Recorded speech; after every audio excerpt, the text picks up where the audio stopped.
Howdy, howdy. Emily here, and my special guest. You want to introduce yourself? This is Andrea, and she is joining us today. She needed an auntie day, okay? So that's what she got. And how about we're in Aldi's and we run into the child's teacher. Not her parapro, her actual teacher happened to miss today because her daughter was getting some teeth pulled. And so I'm getting a buggy, and behind me I hear, Andrea, you playing hooky today? And I'm like, turning around, I'm like, hey, I'm her aunt. She's like, I'm her teacher. I was like, yeah, we're playing hooky. But anyway, we had fun, right? Did a lot of stuff today, right? Yeah. So anyway, it has been 6 days since my last confession. You only get that if you're Catholic or, know how the Catholics roll, but no offense, by the way. Yeah, I've been trying to do this all week, but it's just been one thing after the other, something come up. So anyway, we are here today, and we are going to make it short and sweet today. I'm going to share an experience I've had a while ago, but how it's still affecting me today. I was invited to this little church in Grovetown called Grace Place Farms. This has been well over a year ago. And I was invited by my good friend Laura from church, and I already had plans, so I wasn't going to make it. Well, those plans fell through last minute, and I said, you know what, I'm going to that church service. So I pull in, I'm in my husband's 4x4 truck, and I get stuck. I don't know how to use the 4x4 properly, apparently. So anyway, I walk in, and I really didn't know what to expect. It's not a church, it's just a gathering place. The gentleman, I guess you could say the pastor, he lives there, and he built this church on his property, and they just have meetings there. So it happened to be this young man from Australia named Nathaniel, I think I'm saying his last name right, Olivieri, yeah. And he was sharing, he has a YouTube channel as well called The Normal Christian Life, and everything he said was so powerful and so true, because it was just birthed out of love. He was not putting on a front, he was not faking it till he made it, he had no religious agenda.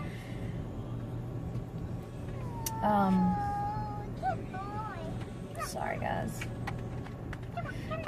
So anyway, long story short, I watched all the videos on his Normal Christian Life channel and just boo-hooed like a baby, because I saw firsthand what God was doing when people were living a normal Christian life. Like, what does that mean? Does that mean that you go to church every Sunday, every Wednesday, that you do mission trips, that you do bake sales to raise money for youth groups? I mean, what does a normal Christian look like? So I encourage you to look up his channel, Normal Christian Life, because this is what he is doing, is going out on the streets and just praying with people. And granted, he spends time with the Lord, so the Lord is using him, speaking through him, showing him things. That's key. We've got to spend our time with the Lord. We've got to commune with him. We've got to put him first. In the morning, Jesus went and prayed in the wee hours of the morning, and he's our example. He is. Okay, darling. So anyway, so that literally rekindled this fire that I already had burning. But I was going out and praying, not deliberately just going out to pray, but if I was in the grocery store, if I was in a parking lot, if I was at anywhere, if I saw someone in need of prayer, I went to them and offered prayer. And but they're seeing miracles. They're seeing crushed backs healed. They're seeing demonic oppression gone and redeemed from those things. So it challenged me to really get serious about my Father's business, because what are we here for, y'all? Are we just here to work 9 to 5 and have a couple kids and call that life? I mean, if if you're a Christian, you know that you were foreordained, which means you were before the foundation of the world, is what the word says. We were created before the foundation of the world. We just entered into this body on our birthday, or actually at conception, but you know what I'm saying. So, what are we here for? Are we supposed to be passive, or are we supposed to be courageous? I need more courageous acts of faith and bold acts of faith in my life. There's so much more that God has called me to do, and when I go to the grocery store, in my mind, I'm thinking, get what I got to get and get out. But what He's thinking is, there's a hurting girl in aisle 7. Are you going to notice her?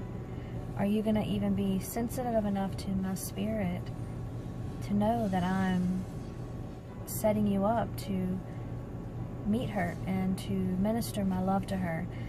But that's not the case, because we have plans, we have things to do. I need to get in and out, because I got to be here, there, and everywhere.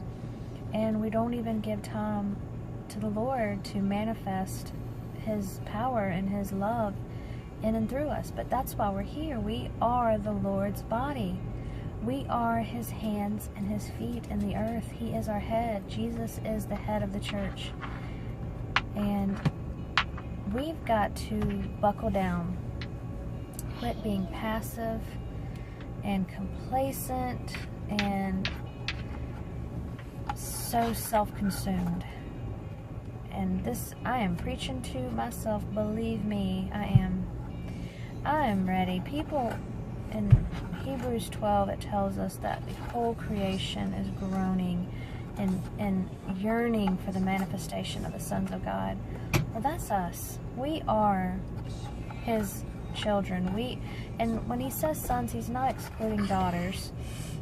It speaks of sonship, which speaks of we have been excuse that. We have attained authority. We are old enough, mature enough in the Lord, spiritually speaking, that we can be trusted with His power and His ruling and reigning. And I'm not sure if that's clicking with you, with how I'm trying to get that across, but the whole earth, even nature. I mean, this is so off subject, but I was looking into, Acts 15, the Gentiles basically were being told that they had to be circumcised and live under Moses' law. And of course, they have newly converted over to Christianity, and the last thing they want to do is all go get circumcised. You know, that all sounds fun. Let's wait just a minute, okay? So Paul, and he goes and he takes it to the elders, and they decide if they just refrain from eating food that's sacrificed to idols and eating the blood and refraining from sexual impurity. There we go. Then that's what they were called to do. So I've really been looking into this. What about, because it also talks about it in the Old Testament that you don't eat the blood life. You don't eat the blood of the animal. What does that mean? Because you buy a steak and it's bloody, you know?